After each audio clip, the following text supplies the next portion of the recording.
il y a vocation, il y a appel, il y a moto. Omoni le kola tout le ba awa Zambé a kabola ba ministère ba bato. Kabola ministère moto na moto avant le ministère. Alors on gagne le kola na un ministère prophétique. Na katikati ya ministère prophétique, Zambé sala la katikati na ba délivrance. L'unité représente quoi pour vous? L'unité eza eloro mo eza bosangani. Eza bosangani. Eza bosangani kozala liboke. Mais question autour eza comment ils ont dépendre selon conception moto. Pour moi et pas dans l'église batu bazali. Alors na katia batu wana esengo na motema na nga ezali ete ba pasteur babima wana, ba évangéliste babima wana, ba docteur babima wana, ba apôtre babima wana, même ba prophète babima wana. Wana ezali o ezali Nzambe atie na motema na nga. Comme dans le baki auparavant ezali selon vocation ya moto. Moto na moto azana toujours servir Nzambe moto na moto azana ndenge na ye oyo azomoni la makambo. Ce qui fait qu'aujourd'hui donc pour na o diriger di Kabo Nzamba tche katina yo malamu ozala na etonga oyo zotambusa. Je n'en disconviens pas, c'est quelque chose de très bien. L'unité est une force. Et moi, je pensais que tout en étant unis, oui, puis que l'église, ils ont une force à ma casse. Dans la situation mingi neti au Congo, ils en ont. Ouais.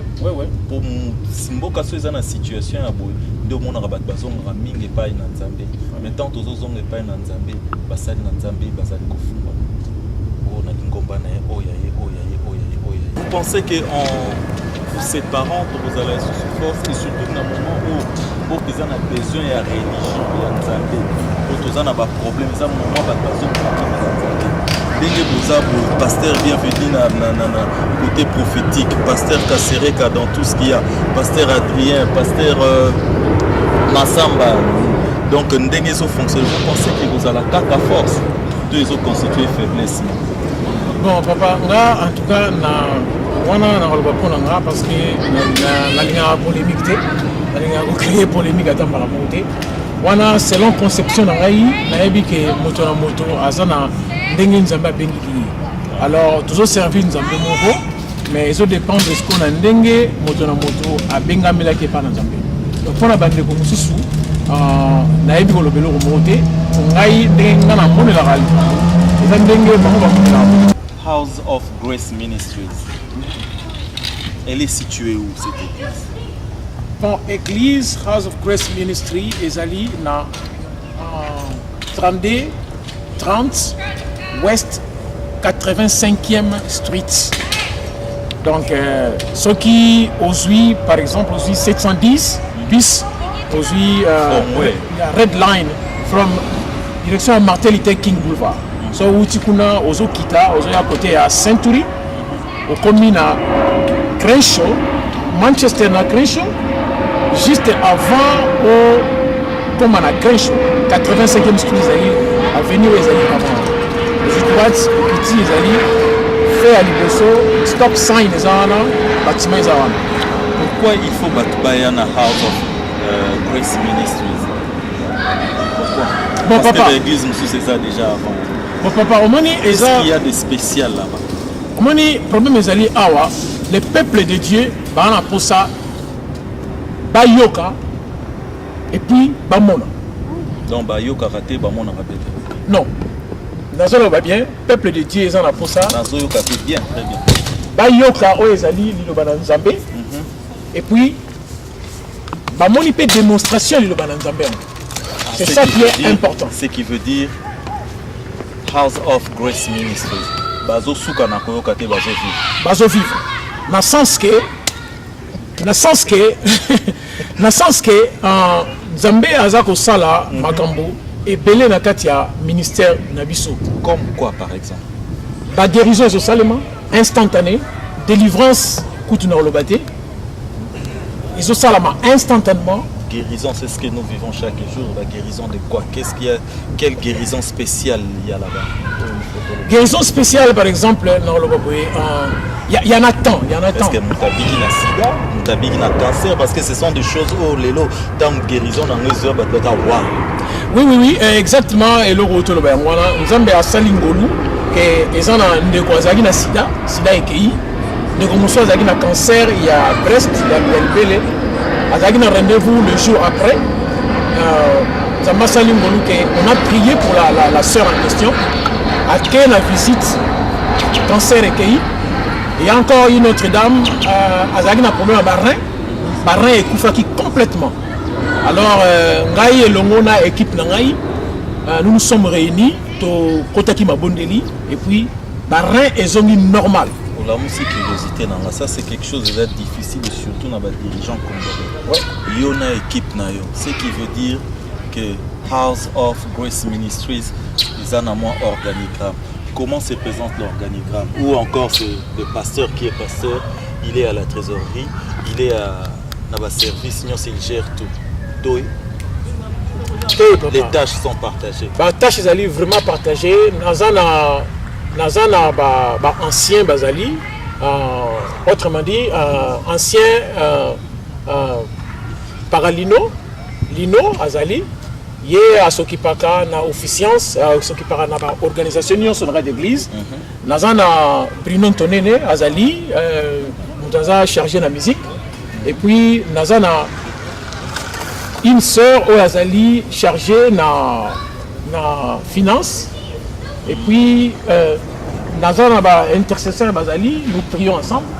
Donc, voilà. Oui, nous avons Mongo so tangi likambo mbongo makambo nyonso la mokabret qui motaza na service ya finance, ça c'est très bien. Quand on a finance, donc elle gère tout sauf la dîme. Bon, pour éclaircir likambo bien à Gérata nyonso ainsi que la dîme. Dans le sens la dîme belongs to the pastor. Yes, I know. La dîme Ezali belongs to the pastor. So why she has to do something? Non papa, au moins le problème est ngai na préféra kindengwana que dim ezala inclus na katia ya finance ya assemblée pour un bon avancement à œuvre parce que nous avons encore besoin de beaucoup de choses. Alors nous avons vraiment na possibilité que nous s'encaparer na dimwana. Donc vaut mieux ezala ensemble et puis pour résoudre ma cambo et pour permettre biso pour un bon avancement ya œuvre. Donc pour moi, c'est quoi la vision de votre église? Bon, papa, vision, il y a l'église de Zali. Ce qui est autant dit dans Ésaïe 61, 1 à 2, l'Esprit du Seigneur est sur moi. Nous avons Tiemoli Monaïli Koronangaï pour être na sakola sangomalamu et puis na déclaré aux Ezali Makamba qui toko na ba vie à Batu. Et puis, nous rendre libre, opprimer là ici. Des objectifs aussi pour atteindre. C'est là quels sont les objectifs.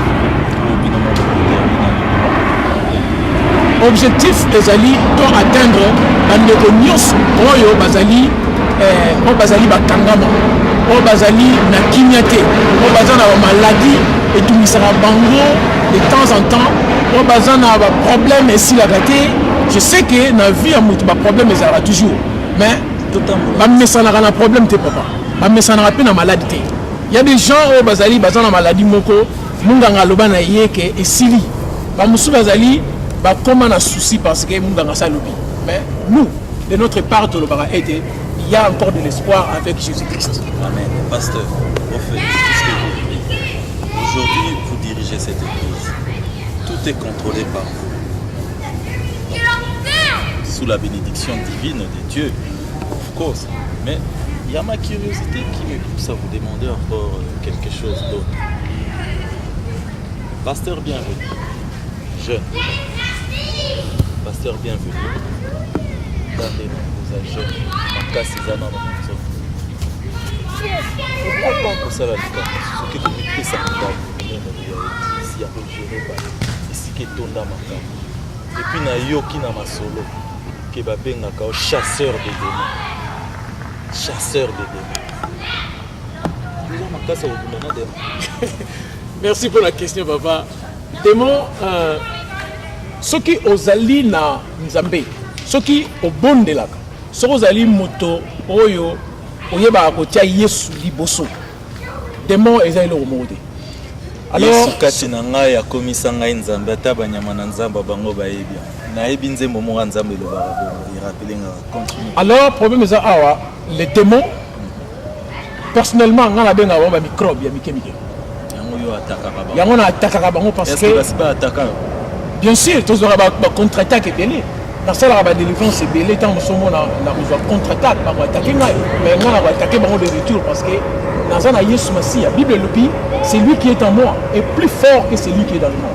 Alors le fait ya kosala délivrance c'est pas ya moto Christ ayebisaki bayekoli alobi ke eza na baesprit nyonso te oyo ezali ebimaka kaka bongo baesprit mosusu ezali ebimaka dans de jeûne et de prière.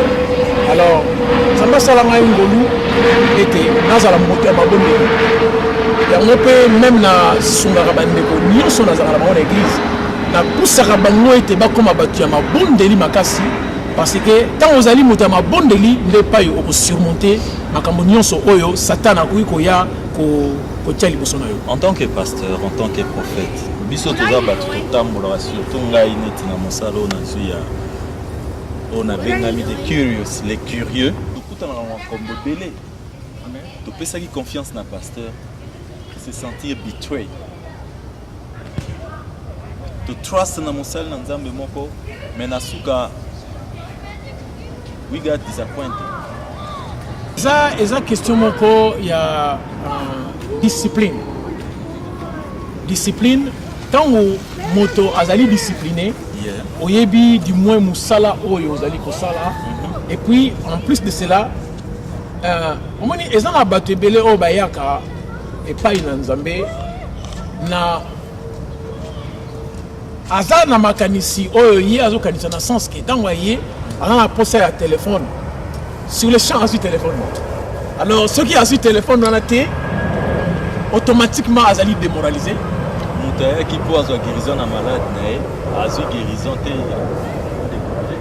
non omoni nzambe asalaka likambo na ngonga na ye papa nzambe asalaka likambo na ngonga na ye et puis apambolaka moto oyo ye alingi na ntango oyo ye alingi il est fait mpo azali nzambe na moko. Alors eza question moko motu nde esengeli akota na kati ya vision na nzambe ayeba recomprendre ete Dieu est souverain. Aza nzambe oyo batindikaka ye epai ya moto te aza nzambe oyo bakonseyaka ye te bakorrigeaka ye te oyo ye alingi yango ekosala kaka nde mawa na ye nde yango nde tokobelela yango nde ntina omoni tobengaka église na biso House of Grace Ministry. Oyebi nayebiso eloko moko yesu ntango soki otangi makambo na koloba eza na Jean 5 yesu ntango akendeki na piscine moko babengaka piscine ya Betsaïda. Piscine wana ezalaki na bato ebele bazalaki kolala na kati ya piscine wana mpo na bambula ebele bana koluka lobiko mais ntango nyonso soki ange aye aningisi mai wana ozala périodiquement oyo akokita liboso na mai ye mta kobikisa. Alors yesu ntango akoti akutani na ndeko moko afanda wana pendant 38 ans makolo ebeba akoka kosote te akokosala eloko te. Yesu akutani na ndeko wana epai oyo bato malade bazalaki ebele. Entre parenthèses nakoyebi biso signification ya Betsaïda elakisi maison de la grâce signification ya mot wana en hébreu soki otali bacommentaire nango elakisi maison de la grâce. C'est de là que vous avez tiré le nom. Amen. Na comprendre na moni parce qu'on comprend. Grace Ministries. Okay. Donc ezali hôpital oyo moto nyonso azali bienvenu. Bandimi oyo bazwi déception pas basali na nzambe elo nyonso koki koyebisa bango mpo bazongo pa na nzambe. Il y a encore de l'espoir. Au Bazali, na nzinga awa, il y a de l'espoir. Baya na House of Grace Ministry, Nzambe ako consoler mitema la bango. Ba o baza na mosika, ezana bande ko belé ba bengaka ngai na Canada, na France, na Belgique, na partout même na Afrique. Ce qui veut dire que non seulement ça la ramon à church, mais vous pouvez travailler même sur téléphone. Na salara même ba délivrance na téléphone. Na salara même ba délivrance na téléphone et ça pour des gens que vous ne connaissez pas.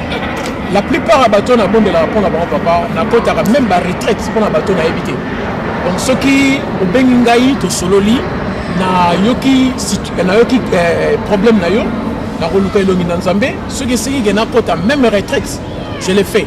Quel sens pasteur bienvenu. Que pensez-vous de la dîme? ça c'est un commandement. Là, ben un commandement parce que ceux qui otali na verset wana, Zambé a le bien été apporter